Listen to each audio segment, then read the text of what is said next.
Bon Ramadan à toutes et à tous, ravi chers téléspectateurs de vous retrouver dans ce deuxième jour du mois béni de Ramadan. Aujourd'hui, bien sûr, nous allons être ensemble dans une sorte de tournée dans le monde égyptien et au cours de laquelle nous allons essayer de vous présenter presque les grands événements, les grandes nouvelles qui ont marqué la scène égyptienne durant les derniers jours. Donc, tout de suite, nous allons commencer cette nouvelle tournée dans le monde égyptien, mais après cette petite pause.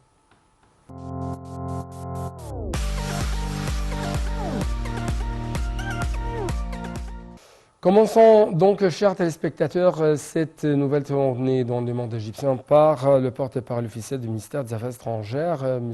Ahmed Abou-Zeid, qui a souligné le rejet total par l'Égypte des déclarations irresponsables et provocatrices du ministre israélien des Finances dans lesquelles il nie l'existence du peuple palestinien. M. Abou-Zeid a indiqué que l'Égypte rejetait ces déclarations irresponsables et provocatrices, niant le fait de l'histoire et de la géographie et alimentant les sentiments de colère du peuple palestinien et celle des peuples du monde libre. De telles déclarations sapent les efforts visant à rétablir le calme entre Israéliens et Palestiniens, alors que nous sommes proches du mois béni du Ramadan qui coïncide cette année avec les fêtes chrétiennes et juives qui ont entériné les principes de tolérance, de paix et de respect de l'autre, a-t-il ajouté.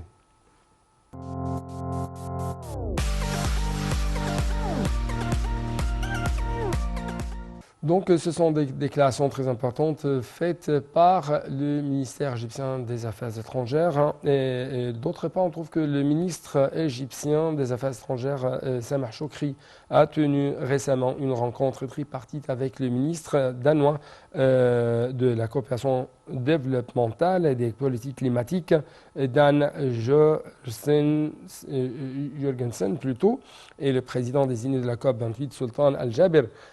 Toujours ça selon les déclarations faites par le porte-parole du ministère des Affaires étrangères, Ahmed Abou-Zeid.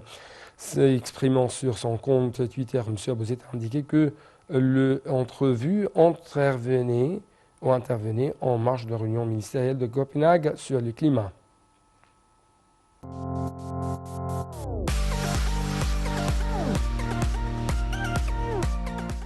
À l'occasion du mois béni du Ramadan, le grand imam d'Al-Azhar, Cheikh Ahmed Al-Taïb, a exprimé ses vœux au président égyptien Abdel Fattah al-Sisi, au roi et aux chefs d'État arabes et musulmans, ainsi qu'au peuple égyptien et aux nations arabes et islamiques.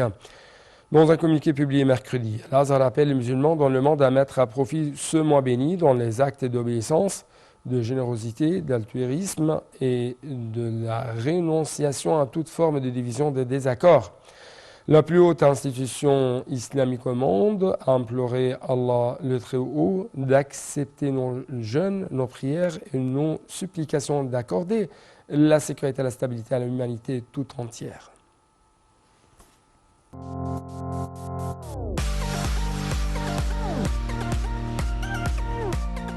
Le président Abdel Fattah el-Sisi a souligné récemment l'importance du rôle joué par la femme égyptienne dans la protection de la société, dans la protection quand même de l'État égyptien, et ceci dans son discours lors de la célébration de la journée de la femme égyptienne de la mère idéale pour l'année 2023 au Palais des Congrès d'Al-Manara au Nouveau-Caire. Les explications tout de suite.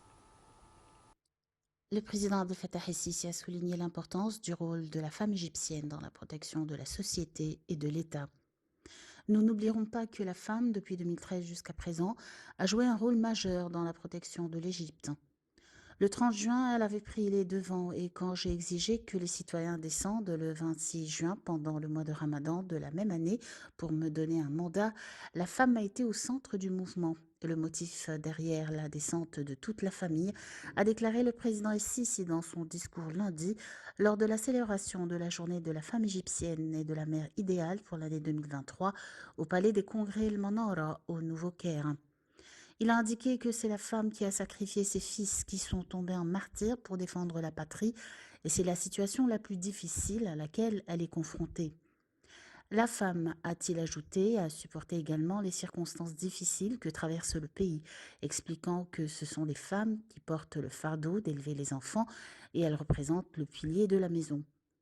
Le président el-Sisi a indiqué que le rôle de la mère, de la sœur et de la fille est grand et important dans la société, soulignant que certains pensent qu'il est biaisé envers les femmes, mais ce n'est pas vrai. J'essaie seulement d'ajuster l'équilibre, a-t-il dit.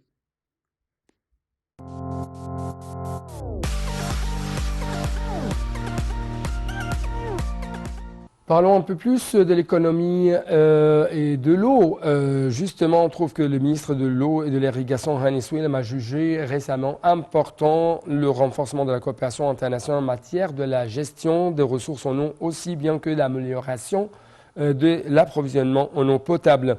M. Souilem a donc fait de telles déclarations lors d'une allocution prononcée dans un colloque intitulé « Le rôle des jeunes dans le domaine de l'eau et l'assainissement » tenu en marge de la conférence des Nations Unies sur l'eau 2023 à New York. Donc, pour avoir plus d'explications, vous devez être fidèle à ce reportage. Le ministre de l'eau et de l'irrigation, Hani Souilem, a jugé important le renforcement de la coopération internationale en matière de gestion des ressources en eau, aussi bien que l'amélioration des approvisionnements en eau potable et en services d'assainissement et la consolidation du rôle des jeunes pour relever la prise de conscience sur les défis de l'eau de par le monde. M. Souilem a tenu ses propos lors d'une allocution prononcée dans un colloque intitulé « Le rôle des jeunes dans le domaine de l'eau et de l'assainissement » tenu en marge de la conférence des Nations Unies sur l'eau 2023 à New York. L'Égypte, étant président en exercice du Conseil des ministres africains de l'eau, cherche à autonomiser les jeunes Africains et profiter de leurs compétences et leurs idées constructives et à conforter la coopération interafricaine pour affermir la complémentarité économique, assurer la prospérité, la sécurité, la paix et la stabilité en Afrique, a-t-il fait savoir. Et le ministre d'ajouter que l'Égypte s'efforcera de faire inscrire l'axe de l'eau à la tête des sujets servant les objectifs du développement en Afrique et de consolider la capacité des pays africains à transformer les défis en opportunités via la coopération, l'échange des expertises, l'augmentation du financement dans le secteur de l'eau, la formation des travailleurs et la hausse de la prise de conscience sur l'importance de l'eau de manière à réaliser l'agenda Afrique 2063.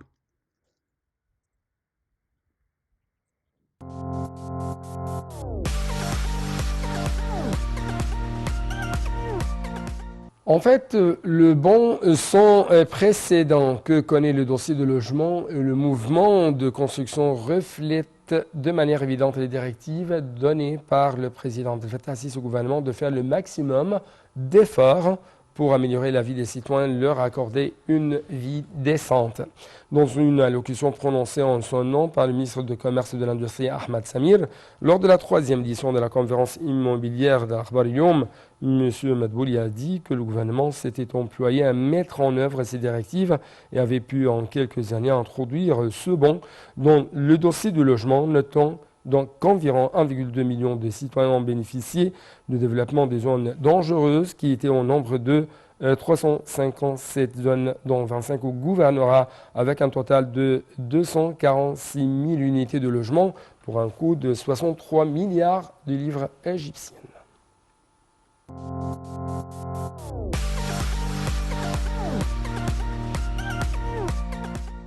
Le Premier ministre, Dr Moustapha Madbouli, a présidé récemment une réunion de suivi des résultats de travaux de la société holding pour les industries chimiques et de ses filiales, et ça en présence du ministre du secteur public des affaires, Mahmoud Esmat. M. Madbouli a affirmé le souci de l'État de développer et d'accroître l'efficacité des performances de ces différentes filiales, ainsi que de travailler pour fournir les intrants, les exigences de production requis dans les divers domaines d'une manière qui contribue à soutenir et à implanter l'industrie locale. Pour sa part, M.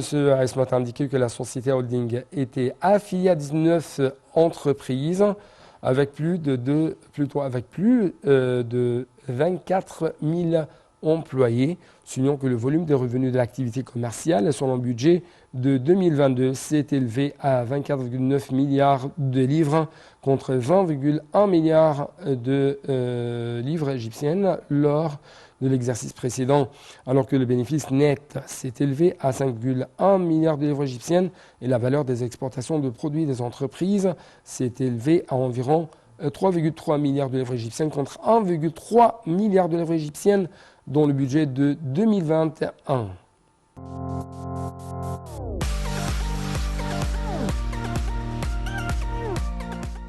Quant au ministre de l'Agriculture, M.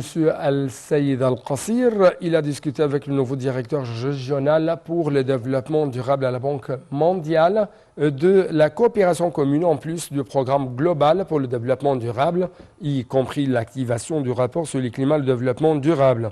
Le ministre de l'Agriculture a évoqué l'octroi par la Banque mondiale à l'Égypte de 500 millions de dollars comme contribution pour faire face aux dégâts subis par le conflit russo-ukrainien qui a mené à la perturbation des chaînes d'approvisionnement et à la hausse des prix des produits alimentaires.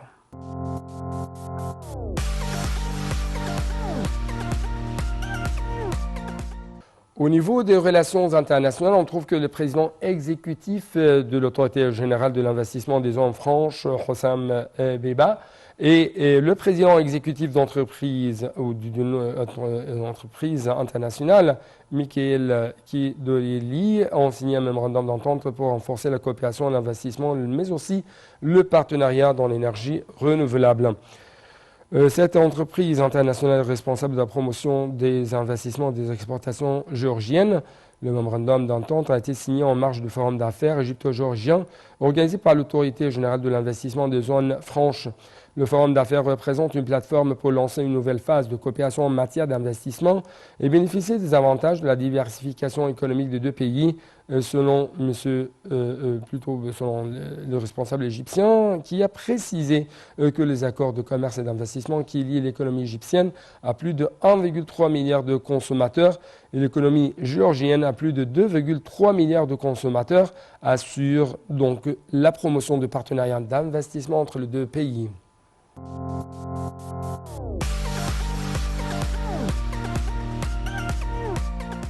Enfin, le ministre du pétrole et des ressources minières, Tarek El-Molla, et une délégation économique grecque de la Chambre de commerce américaine en Grèce ont examiné les moyens de renforcer la coopération entre les deux pays dans le secteur de l'énergie.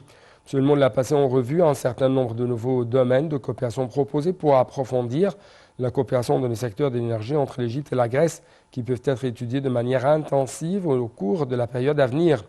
Le négoce de gaz naturel liquéfié GNL vient en tête des listes de ces domaines à la lumière du partenariat de deux pays au sein du Forum de gaz de la Méditerranée orientale. Le rôle de l'Égypte comme un centre régional de l'énergie a-t-il précisé, évoquant la possibilité d'ouvrir des perspectives de coopération dans le transport et la commercialisation de GNL de l'Égypte vers l'Europe centrale, la Bulgarie et la Roumanie via la Grèce.